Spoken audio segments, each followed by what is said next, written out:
Hello, hello, hello, hello, hello. তো কেমন আছিস ভাই তোরা? খুব ভালো নিশ্চয়ই? তো আজকে আমরা একটা কেমিস্ট্রির লেকচার নিয়ে এসেছি, ঠিক আছে? তো ইম্পর্টেন্ট লেকচার বলে মনে হয় আমার, কারণ অনেকটা নাম্বার আছে আর তোদের ক্ষেত্রে ইম্পর্টেন্ট কম্পিটিটিভ যে কোনো কম্পিটিটিভ এক্সামের জন্য খুব ইম্পর্টেন্ট ভাই, ঠিক আছে? যে কোনো কম্পিটিটিভ এক্সাম, ওকে? তো চল শুরু করি, ঠিক আছে? তো দেখ, কেমিক্যাল কাইনেটিক আমি পড়বো, রাসায়নিক গতিবিদ্যা, তাই তো? কেমিক্যাল কাইনেটিক, কি নাম? Chemical kinetic, very good. তো এটা পড়ার আগে আমরা বেসিক কিছু টার্মস নিয়ে আলোচনা করব। কি করব? বেসিক কিছু টার্মস নিয়ে আলোচনা করব।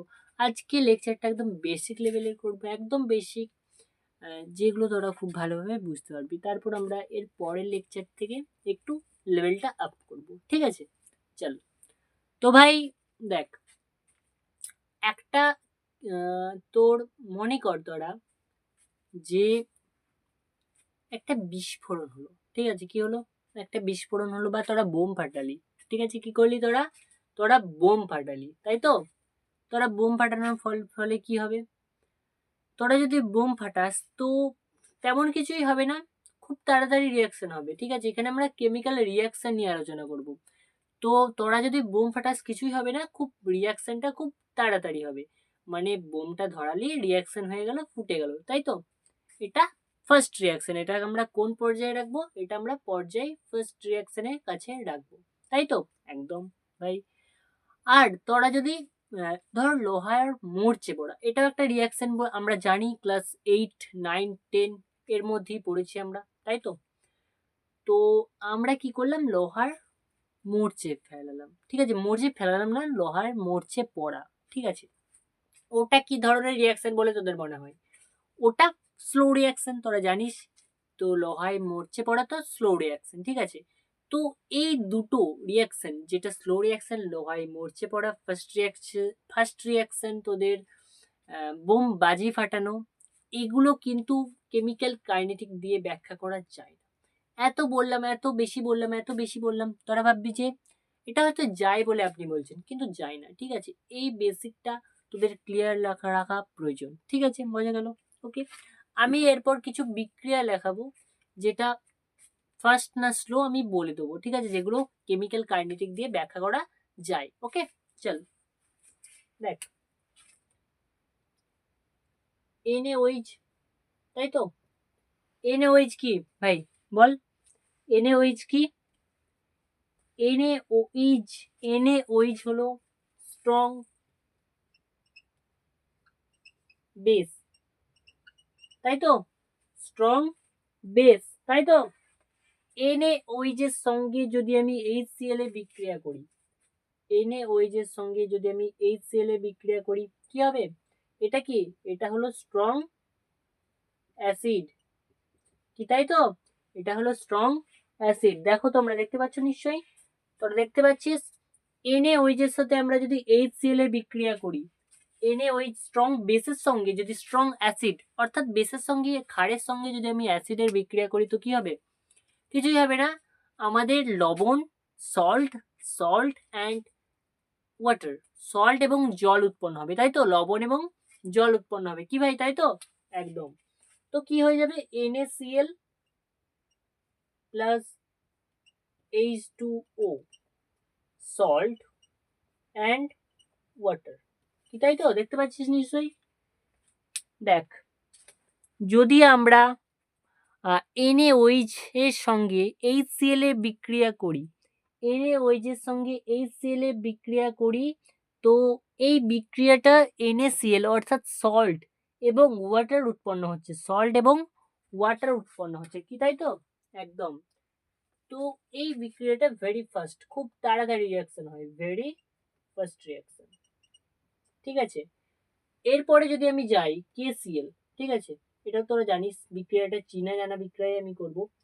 AgNO3, KCl এর সঙ্গে AgNO3 যদি আমি বিক্রিয়া করি, তো কি হয়ে যাবে? AgCl plus KNO3, AgCl plus KNO3, তাই তো? দেখ AgCl মানে সল্ট, তাই তো, AgCl মানে সল্ট, ঠিক আছে, AgCl মানেও সল্ট বা লবণ। KCl এর সঙ্গে যদি আমি AgNO3 বিক্রিয়া করি, AgCl AgCl আস্তরণ পড়বে এবং KNO3 উৎপন্ন হবে, তাই তো, KNO3 উৎপন্ন হবে। এবং এবং উৎপন্ন হবে তো ঠিক আছে, কিন্তু এবং এটা হলো very fast reaction, very fast reaction, ঠিক আছে, এটা হলো ভেরি ফাস্ট রিয়াকশন। তো ভাই রেট অফ কেমিক্যাল রিয়াকশন, ঠিক আছে, তো আমরা কিছু বিক্রিয়া ফাস্ট না স্লো সেটা দেখিয়ে দিলাম, ঠিক আছে। তো ভাই আমরা রেট অফ কেমিক্যাল রিয়াকশনটা তোকে এবার দেখাবো, তোদেরকে দেখাবো, ঠিক আছে। তো একটা রিয়াকশন কিভাবে হয়, একটা reaction basically reactant to product যায়, বিক্রিয়ক থেকে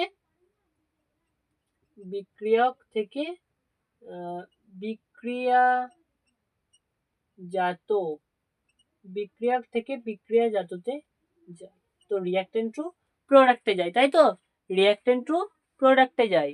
দেখ একটা বিক্রিয়া আমি লিখেছি, মানে বিক্রিয়া লিখিনি, কিন্তু আমরা রিয়াক্ট্যান্ট টু প্রোডাক্ট একটা রেট অফ কেমিক্যাল রিয়াকশন যদি আমি করি, তো আমরা কি করব, রিয়াক্ট্যান্ট টু প্রোডাক্টে নিয়ে যাব, ঠিক আছে। তো আমরা কি লিখতে পারি, আমরা একটু মানে ভিতরের দিকে যাব, T1 সময়ে বিক্রিয়কের হার, বিক্রিয়কের হার, বিক্রিয়ক মানে রিয়াক্ট্যান্ট বেসিক্যালি, বিক্রিয়কের হার সমান R1, ঠিক আছে। T2 সময়ে বিক্রিয়কের হার সমান R2, T2 সময়ে বিক্রিয়কের হার সমান R2, তাই তো, T2 সময়ে বিক্রিয়কের হার সমান R2, T2 সময়ে বিক্রিয়কের হার সমান R2, ওকে। তো আমরা দেখ প্রথমে আমরা রিয়াক্ট্যান্ট টু প্রোডাক্ট করলাম, বিক্রিয়ক থেকে বিক্রিয়াজাত আমরা যাই, এটা আমরা ছোট থেকে জানি, ঠিক আছে। তারপর আমি কি লিখলাম, T2 সময়ে বিক্রিয়কের হার, ঠিক আছে, বিক্রিয়কের হার না করে যদি আমরা গাঢ়ত্ব করি, এটা হার নয়, এটা গাঢ়ত্ব হবে, সরি আমি একটু মিস্টেক করে দিয়েছিলাম, এটা গাঢ়ত্ব হবে। তো বিক্রিয়কের গাঢ়ত্ব অর্থাৎ কনসেন্ট্রেশন, ঠিক আছে, বিক্রিয়কের গাঢ়ত্ব মানে কনসেন্ট্রেশন, দেখ আমি সরে যাচ্ছি। তো T1 সময়ে বিক্রিয়কের গাঢ়ত্ব সমান R1, T2 সময়ে বিক্রিয়কের গাঢ়ত্ব সমান R2, ঠিক আছে, T2 সময়ে বিক্রিয়কের গাঢ়ত্ব সমান R2। তো আমরা যদি R এর অন্তর্হিত মানে কি ডিস অ্যাপিয়ারেন্স, তো আমরা কি বার করব, R এর অন্তর্হিত হওয়ার হার, R এর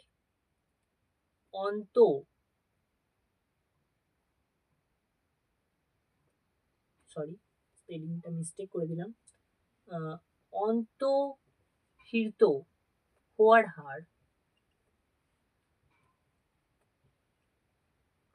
সমান R2 minus R1 by T2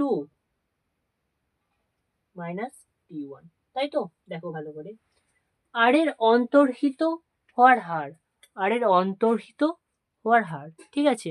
তো আমি কি বলে লিখলাম, R2 minus R1 by T2 minus T1, ঠিক আছে। তো আমরা এটাকে রেট অফ ডিসঅ্যাপিয়ারেন্সও লিখতে পারি, রেট অফ ডিসঅ্যাপিয়ারেন্স লিখতে পারি, ঠিক আছে। Rate of disappearance is equal to R2 minus R1 by T2 minus T1। তোমরা নিশ্চয়ই বোর্ডটা দেখতে পাচ্ছ ভালোভাবে, তাই তো, দেখতে পাচ্ছ তো একদম। তো দেখ ভাই এখানে জিনিসটা যত সহজে লিখে দিলাম অতটা সহজ নয় ব্যাপারটা, ঠিক আছে। এখানে এই জিনিসটা বোঝার জন্য আমাকে একটু বলতে হবে, তারপর তোরা অবশ্যই বুঝতে পারবি, ওকে। তো এখানে দেখ R2 মাইনাস R1 লিখেছি, তাই তো, R2 মাইনাস R1, কিন্তু বিক্রিয়া যখন শুরু হচ্ছে অর্থাৎ রিয়াক্ট্যান্ট, ঠিক আছে, বিক্রিয়া যখন শুরু হচ্ছে তখন রিয়াক্ট্যান্ট বেশি, তাই তো, বেশি মানিস তোরা একদম, রিয়াক্ট্যান্ট বেশি, তারপর ধীরে ধীরে ধীরে ধীরে প্রোডাক্টটা বাড়বে, তাই তো, মানিস তোরা। তো R2 মাইনাস R1 আমি লিখেছি, এক্ষেত্রে কিন্তু R1টা বেশি, তাই তো, R1টা বেশি।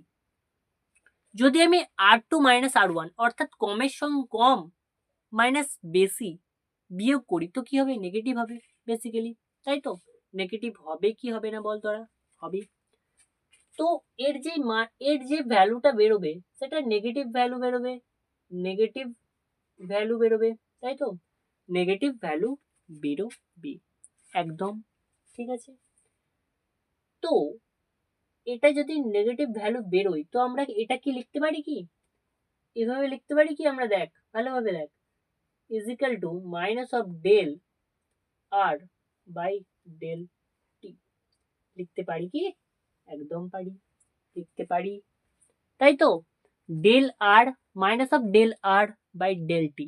মাইনাসটা কেন লাগালাম আরেকবার বলে দিই তোদেরকে, দেখ যখন আমি বিক্রিয়াটা শুরু করছি তখন বেসিক্যালি কিটা বেশি আছে, তখন বেসিক্যালি রিয়াক্ট্যান্টটা বেশি আছে। তো রিয়াক্ট্যান্টটা যদি বেশি থাকে তাহলে কি হবে, কম থেকে যদি আমি বেশি বিয়োগ করি তো বেসিক্যালি কি হবে, কম থেকে যদি আমি বেশি বিয়োগ করি তো বেসিক্যালি মাইনাস হবে, নেগেটিভের ভ্যালু আসবে, তার জন্য আমি মাইনাসটা দিয়েছি, ঠিক আছে। বোঝা গেল কি গেল না, বোঝা গেল কি গেল না, গেল। তো দেখ তোদের লেকচারটা এখানেই শেষ করব আমি, কারণ তোদের বেসিক কিছু জিনিস আমি কমপ্লিট করলাম এখানে। যদি এটা রিভিশন করে আই, না হলে বাকিটা বুঝতে পারবি না, তো রিভিশন করে তারপর আমি বাকিটা করাবো, ঠিক আছে, চলো।